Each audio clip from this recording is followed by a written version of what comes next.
Brownie தான் வந்து பாத்தீங்கன்னா மெஷர்மென்ட்டோட எப்படி செய்ய போறோம்னு பார்க்க போறோம். 1/2 kg ப்ரௌனி தான் வந்து பாத்தீங்கன்னா செய்றேன். 100 கிராம் வந்து பாத்தீங்கன்னா டார்க் காம்பவுண்ட் சாக்லேட் எடுத்துக்கிறேன். 50 கிராம் வந்து பட்டர் எடுத்துக்கிறேன். இது ரெண்டுத்தையும் டபுள் பாயில் மெத்தட்ல வந்து மெல்ட் பண்ணி எடுத்துக்கலாம். அதுக்கப்புறமா வந்து பாத்தீங்கன்னா கோகோ பவுடர் வந்து 20 கிராம் வந்து எடுத்துக்கிறேன். 70 gram maida, pinch of salt இதெல்லாம் சேர்த்து நல்லா விஸ்க் வச்சு மிக்ஸ் பண்ணிக்கலாம். அதுக்கப்புறம் பாத்தீங்கன்னா நாட்டு சக்கரை வந்து 50 கிராம் வந்து எடுத்துக்கிறேன். அது கூடவே வந்து சுகர் வந்து ஒயிட் சுகர் வந்து 100 கிராம் வந்து எடுத்துக்கிறேன். ரெண்டுத்தையும் ஒரே பவுல்ல வந்து பாத்தீங்கன்னா மெஷர்மென்ட் பண்ணி எடுத்துட்டு நம்ம சுகர் கூட வந்து பாத்தீங்கன்னா 3 முட்டை வந்து ஆட் பண்ணிக்கிறேன்.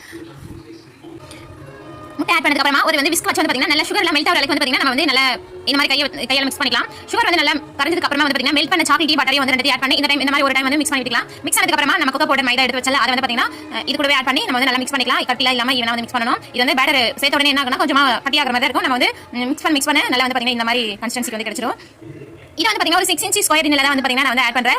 பட்டர் ஷீட் போட்டு ஃபர்ஸ்ட் பட்டர் தடவி அது மேல பட்டர் ஷீட் போட்டு நம்ம ரெடி பண்ண பேட்டர் வந்து அதுல சேர்த்துட்டு ஒரு 30 minutes வந்து பாத்தீங்கன்னா ஓவன் ஓட்டிச்சு இதுல வந்து பாத்தீங்கன்னா பேக் பண்ணி எடுத்தா ப்ரௌனி வந்து பாத்தீங்கன்னா சூப்பரா ரெடி ஆயிடுச்சு. இது வந்து நம்ம பீஸ் போட்டு சாப்பிட வேண்டியதா செம டேஸ்டா இருக்கும். ட்ரை பண்ணி பாருங்க. குக்கர்ல கூட வந்து பாத்தீங்கன்னா ட்ரை பண்ணலாம்.